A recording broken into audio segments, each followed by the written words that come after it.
Okay, they didn't pay the rent, they didn't cure the infraction, and they didn't move out. So you're going to go to the eviction process. All 50 states have this process. It may be a different name: forcible detainer, supplemental proceedings, but it all boils down to the same proceedings. You want your place back, and you want any money that they owe you in a judgment.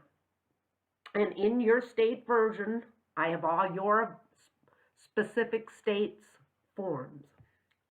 Okay, I've studied all 50 states, and there's two categories that your state will fall into one of the two categories. The first category, and that's the majority of the states, the landlord will go down to the courthouse to file the complaint and summons, and you will bring your eviction notice with you when you come, so they can put it in the files. Then the clerk will award you a court date right then. You're going to take the complaint and summons to be served to the tenants. And I suggest a licensed process server than the sheriff.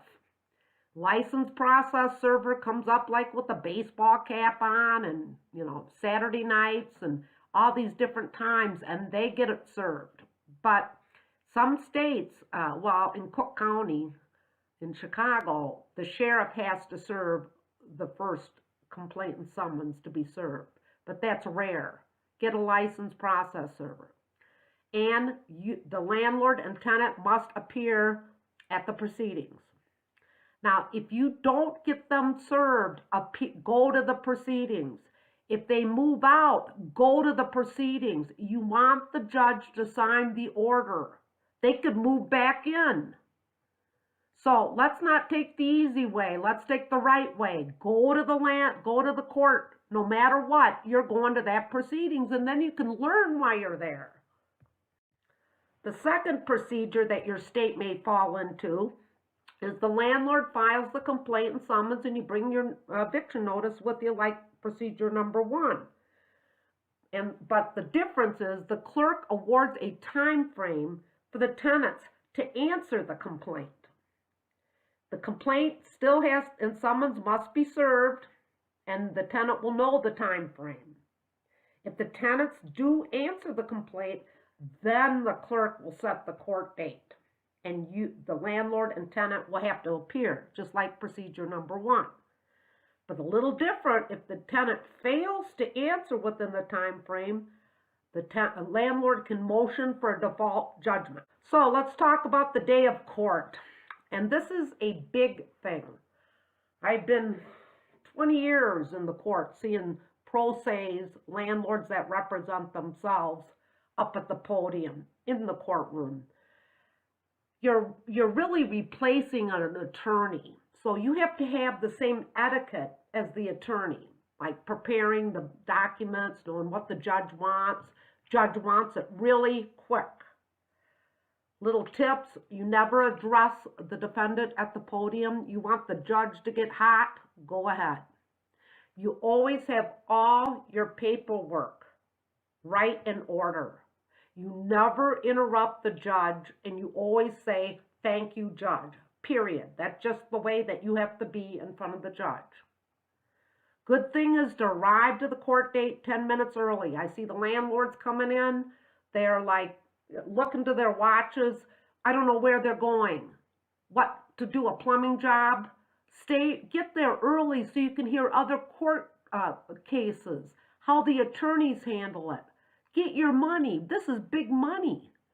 Most evictions are about $2,000 to $3,000. So I'd suggest you to get there early. Then have your proof of service, remember, from the licensed process server or the sheriff, right with you. Now they're going to do an abode. What is an abode? And it's in the definitions in my books.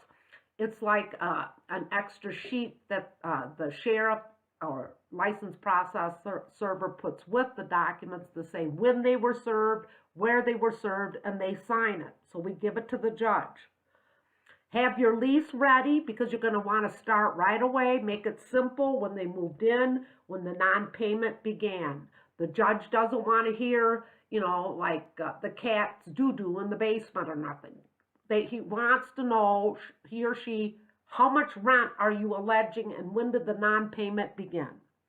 Also, you're going to have your affidavit of non-military service right with you on the side, like a little side packet.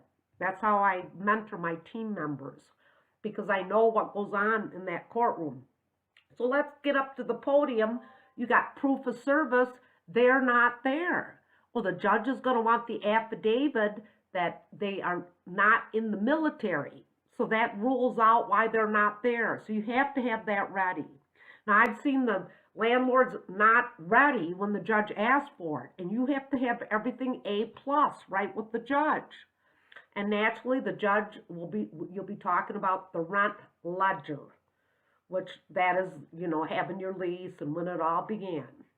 Now, when that decision comes down, you get the decision, you say, thank you, judge, and you get right out of the courtroom.